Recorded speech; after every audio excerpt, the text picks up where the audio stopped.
Thor, The Dark World, pretty good. Hey guys, Anthony here, and yes, I just got back from seeing Thor, The Dark World. Dun dun dun dun. This is Thor number 2, and yeah. First off, here's my list of like favorite Marvel films. On the card right here, I put my whole list together. Let's see. First is Iron Man. Second is The Avengers. Third is between Iron Man 3 and this one. So, telling you it's already up there pretty high. I'm going to say Iron Man 3, then Thor 2, The Dark World. Then I'm going to say Iron Man 2. It had some moments. The original Thor, and then Captain America. Now, the original Thor, I saw that movie when it came out, and I wasn't too impressed with it. At the time, it looked like there was, the two movies were coming out, Captain America and Thor, and it looked like Captain America kind of got the bigger budget. Just looking at the two movies, and then Thor was kind of the lower budget one, and there was, a lot of like everything in Asgard was all CG. There was the town in the original one was just like tiny and small, and there was like a fun fact. Did you know they built the whole city for Thor? Like, yeah, it looks like it. It's a tiny fucking little thing. Going into this movie, I didn't have my expectations set too high. The Avengers came out, and all the Marvel movies up to that point had been leading to the Avengers. Iron Man 3 came out, and I loved the Iron Man series so much that I was still excited to see that one. But Thor was kind of weird because you saw Captain America and Thor just because it was all part of this, had to be ready for Avengers. But now where are we going? And I was kind of worried, like, oh, well, now they're just dragging it on, making new ones, and what's it heading towards? But you know what? I was wrong.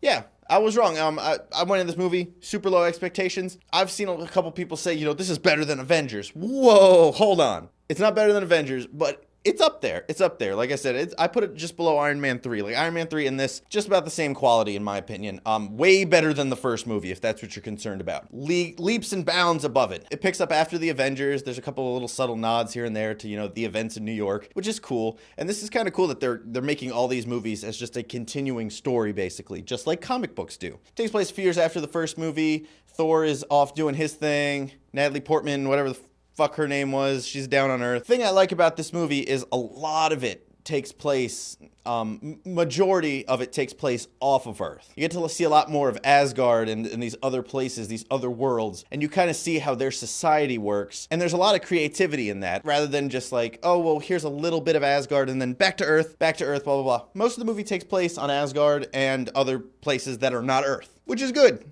I was happy about that. There's lots of cool twists and turns, and this is all in the trailer. Loki and Thor have to work together in the movie, and the way that all plays out is pretty damn good. I can't go too deep into the story because, these are all stringed along continuations, and I don't want to ruin anything. I want you to see the story for yourself. I will say it's good. In my personal opinion, I enjoyed it. I was entertained. There's two different categories for Marvel films for me. There's you can't say any of them are realistic, but there's the less realistic and the more realistic. More realistic is kind of like the Captain Americas and the Iron Man. There's still some grit to the story. There's still some big, like, heavy drama. Like the original Iron Man, he's in the cave in the beginning and all that shit. It was heavy. Why is everything heavy in the future? Is there something wrong with the Earth's gravitational pull? Anyways, and then there's the less serious, less realistic ones, which are, Thor and the Avengers, which are much more lighter-hearted and comedic. Those are the ones that really feel like comic books, while, the other movies feel more grounded in reality, even though it couldn't happen, but it more reality-based. Each one has their own place. The movie's not groundbreaking in any sense. It's not going to change the way you perceive the world or whatever, storytelling, but it's entertaining. It's fun while you're there. It's a good way to continue the story. I was thoroughly entertained. I recommend going to see it. If you were on the fence or worried, don't be worried. It was good. It was good. If you guys have already seen the movie, let me know what you thought about it below. Or if you go see the movie, come back here and be like, oh, Anthony, you were right. Or, oh, Anthony, I just wasted all my money, you piece of shit. I'm sorry. I didn't mean to. I thought you would like it. I'm sorry. Ah.